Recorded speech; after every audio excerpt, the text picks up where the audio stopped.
So this is the AyaNeo Pocket ACE. It's one of the more unique Android handhelds to drop recently. It's powerful, well built, and loaded with features, but between the price point and some of the design quirks, it's not going to be for everyone. Let's go ahead and take a closer look. But before we get started, I do want to thank the team over at AyaNeo for sending this review unit over to the channel for me to share with you guys. Now in the box, we're going to be getting the Pocket ACE itself, a USB-C cable, and the usual paperwork. There is no charger included, which is becoming more common, but it's still a little bit disappointing at this price point. Now I received the Shadow Dance Black colorway, and overall the unit does look extremely sharp, but that glossy front black plate, it's a total fingerprint magnet, and honestly I found myself consistently wiping it down during filming just to keep it looking even somewhat presentable for you guys. Now the build quality on this thing is excellent. There's absolutely no flex or creak, and it feels dense and premium in the hand. The buttons and triggers all feel super responsive, and the shell has a subtle texture that makes it easy to grip. It's got a slightly minimalist design overall, which I actually think works in its favor. But the analog stick layout is questionable at best. Both sticks are placed near the bottom of the face, and that makes the device feel a little bit awkward to hold, especially for longer play sessions where the left stick is your main input. Personally, I think the left analog stick should have been placed above the D-pad, just based on how most modern games and emulators are played. And if you use the D-pad more often, then this probably isn't going to bother you, but it definitely stood out to me almost immediately because the device is so powerful it can handle a lot more modern games. Now, speaking of the ergonomics beyond just the analog sticks, the overall comfort in hand is actually pretty good. The handheld is slightly heavier than others in its category, but the weight feels evenly distributed, making it comfortable even during longer gaming sessions. Still, if you're gaming for hours at a stretch, expect your hands to fatigue eventually, especially if you're sensitive to slightly heavier devices. Now, one of the more interesting design choices here is the 4.5-inch 3:2 aspect ratio display. Now, AyaNeo calls this the golden ratio screen, and honestly, I kind of see what they're going for here. The screen is sharp and colors are great, and the brightness hits around 550 nits. It's not a common ratio for gaming, but it works surprisingly well. Game Boy Advance titles look perfect, and both 4.3 and 16.9 content display with very minimal letterboxing, so overall no complaints. It's actually a really great panel that they included in their handheld. And there's actually a lot of bells and whistles baked into the device as well. You've got custom performance modes that can be changed on the fly using dedicated buttons, you've got the full IS-Space integration, you've got haptic vibration control, and even a fingerprint reader built into the power button. IS-Space itself is decent. It gives you access to key mapping, performance tweaks, and layout customization without needing any third-party app. The system runs Android 13, powered by the Snapdragon G3x Gen 2 CPU that's clocked in at 3.36 GHz, and that's going to be paired with the Adreno A32 GPU running in at 1 GHz, along with 12 GB of RAM. They also have 8 or 16 gig RAM options as well. You can use the built-in launcher or swap to a third-party one like Emulation Station if you want to. It's flexible and performance feels fluid during day-to-day use.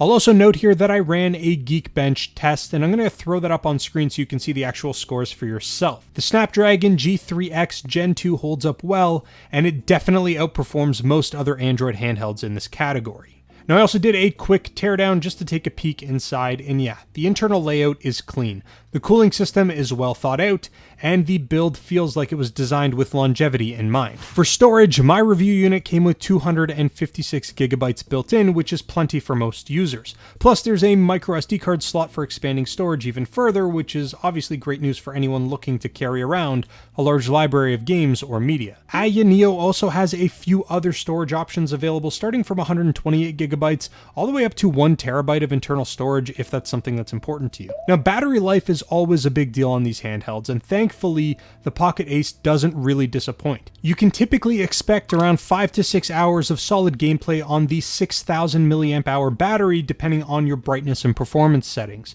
Charging is handled via USB-C, and while fast charging is supported, you'll have to use your own adapter since one isn't included in the box. Now on to what most people are probably here for: performance. I tested a wide range of systems on this thing, everything from older consoles all the way up to more demanding ones like PS2, GameCube, Wii U, and the Nintendo Switch. And for most of these, I was able to run games very smoothly at around 2x to 3x resolution, but some of the heavier consoles and titles needed to be dropped down to native or at the most 1.5x resolution to stay consistent.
lines up with 5 wide out. Looks, steps up in the pocket, and they got it.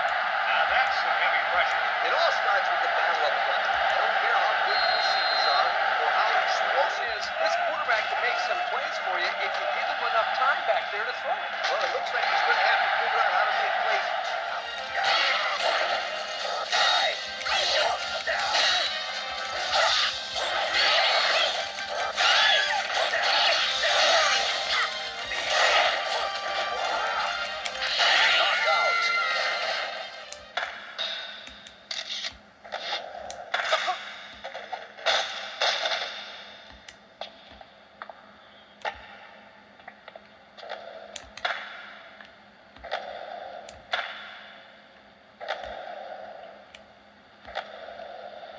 I also tested out streaming via PlayStation Remote Play, Xbox Cloud Gaming, and Steam Link. Streaming performance was smooth overall with minimal latency, perfect for anyone looking to use the Pocket Ace as a cloud gaming handheld.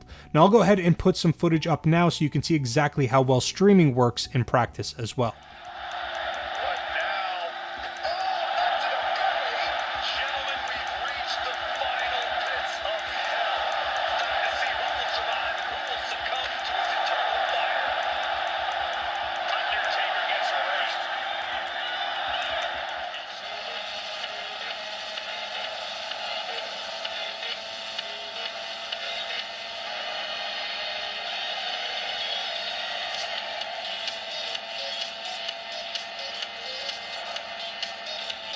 Hey, the cargo doors are opening. You want me to shut this?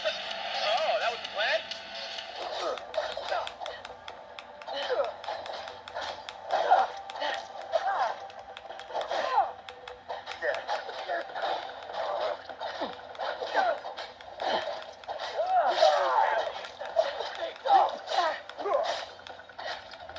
In terms of the audio, it's actually handled by front-facing stereo speakers, volume gets fairly loud, and stereo separation is really good too.